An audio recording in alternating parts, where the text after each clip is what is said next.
25 साल का इकबाल गरीबी से मजबूर होकर परदेश चला गया था। दुबई में वह एक कंस्ट्रक्शन साइट पर मजदूरी करता था। दुबई में इकबाल का संघर्ष। एक दिन रात 8 बजे जब इकबाल अपने कमरे में पहुंचा तो उसके होश उड़ गए। उसने कमरे की तरफ देखा तो उसकी बीवी वहां नहीं थी। वह घबरा गया और बाहर जाकर आसपास के लोगों से पूछने लगा। लोगों ने बताया कि 2 घंटे पहले एक बड़ी सी गाड़ी आई थी और उसकी पत्नी को लेकर चली गई थी।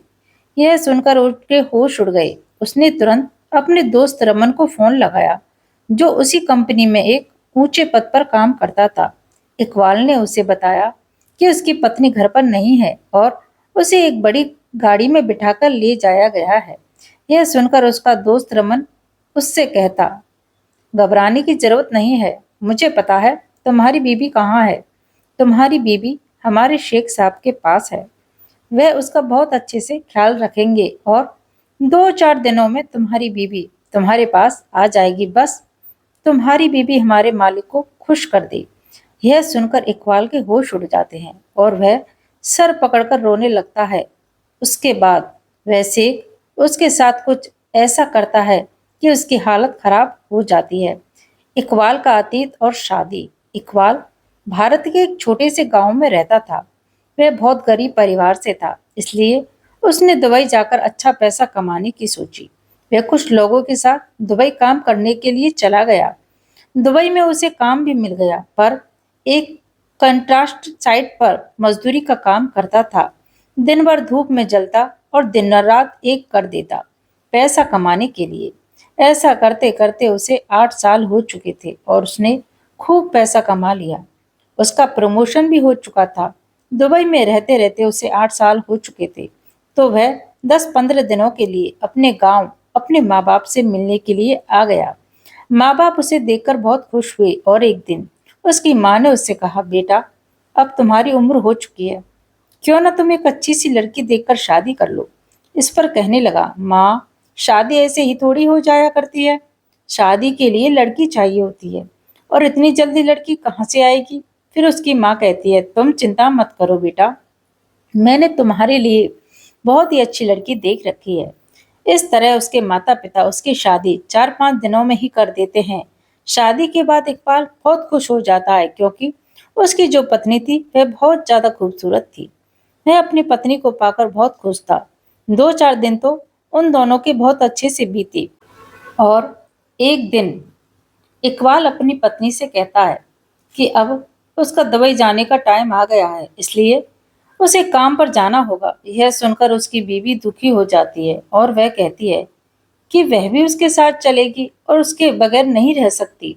इस पर इकबाल कहता है, तुम चिंता मत करो, मैं कुछ दिनों बाद ही तुम्हें वहां बुला लूंगा। और इतना कहकर वह दुबई चला जाता है। अब कुछ ही दिन हुए थे कि एक दिन इकबाल की माँ का फोन आता है, बेटा तुम्हारी बीबी के यहाँ रो रो कर बुरा हाल है और वह हमेशा तुम्हें याद करती रहती है, रोती रहती है। तुम यहाँ आ जाओ, नहीं तो इसको यहाँ से ले जाओ। यह सुनकर इकबाल का मूड खराब हो जाता है और फिर वह अपना मन बना लेता है कि वह हमेशा के लिए भारत चला जाएगा।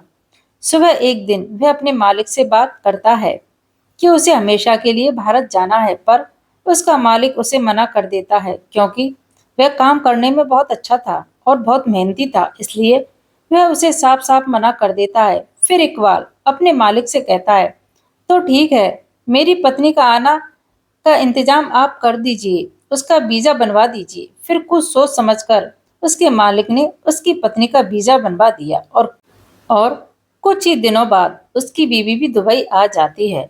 और यही सबसे बड़ी गलती थी उसकी। वह आई अपने सूटकेस के साथ और चेहरे पर वह मासूम मुस्कान। वह बहुत खुश था, लेकिन एक दिन वह उसे लेकर किसी काम से बाजार गया हुआ था। उसकी पत्नी बहुत ज्यादा सुंदर थी, इसलिए सब लोगों की नजर उसकी पत्नी पर ही थी। वह पत्नी को लेकर सड़क किनारे खड़ा हुआ था, तभी उसके पास एक गाड़ी आकर रुकी। वह गाड़ी उसके मालिक शेख की थी। वह देखकर चौंक गया, पर कुछ देर के बाद वह गाड़ी आगे चली गई। इकबाल को यह इत्तेफाक लगा, सच्चाई का सामना। फिर एक दिन वह रात को 8 बजे जब अपने कमरे में पहुंचा तो उसके होश उड़ गए। उसने कमरे की तरफ देखा तो उसकी बीवी नहीं थी। वह घबरा गया और बाहर जाकर आसपास के लोगों से पूछा। लोगों ने कहा कि 2 घंटे पहले एक गाड़ी आई थी और तुम्हारी पत्नी को लेकर चली गई। यह सुनकर उसके होश उड़ गए और फिर उसने अपने दोस्त को फोन लगाया, जो कि उसी के साथ ऊंचे पद पर था। वह कहता है, मेरी पत्नी घर पर नहीं है, उसे एक बड़ी सी गाड़ी में बैठाकर ले जाया गया है। यह सुनकर उसका दोस्त रमन उससे कहता है, घबराने की जरूरत नहीं है, मुझे पता है तुम्हारी बीवी कहाँ है। तुम्हारी बीवी हमारे शेख साहब के पास है, वह उसका बहुत अच्छे से ख्याल रखेंगे। तुम घबराओ नहीं, वह 2-3 दिनों के बाद तुम्हारी बीवी तुम्हारे पास आ जाएगी। बस तुम्हारी बीवी हमारी मालिक को खुश कर दे। यह सुनकर तो इकबाल के होश उड़ जाते हैं और वह सर पकड़कर बैठ जाता है और सोचने लगता है कि आखिर मैंने क्यों अपनी पत्नी को दुबई बुलाया था। वह भागकर शेख के बंगले पर जाता है, पर बंगले के बाहर चौकीदार उसको जाने नहीं देते और उसे वहीं रोक लेते हैं। वह सिर पकड़कर बैठ जाता है। कुछ घंटे के बाद बंगले से एक आदमी बाहर आता है और कहता है कि यहाँ बैठने का कोई फायदा नहीं है, तुम अपने घर जाओ, तुम्हारी बीवी 2-3 दिनों के बाद तुम्हारे घर पहुंच जाएगी। उसने जब ऐसा सुना तो उसके होश उड़ गए। अब वह करता भी तो क्या करता, परदेश में वह कर भी क्या सकता था। इसलिए वह थक हार कर घर वापस आ जाता है। यह 2-3 दिन उसके बड़े मुश्किल से बीतते हैं। फिर एक रात 8 बजे उसके घर एक बड़ी सी गाड़ी रुकती है। गाड़ी की आवाज सुनकर जैसे ही वह बाहर जाता है तो देखता है उसकी पत्नी उस गाड़ी से बाहर आ रही है। उसकी पत्नी की हालत थोड़ी खराब थी, उसे ठीक से चला भी नहीं जा रहा था। वह लड़खड़ाकर चल रही थी। वह दौड़कर जाता है और अपनी पत्नी को गोद में उठाकर घर ले आता है और उसको बिस्तर पर सुला देता है।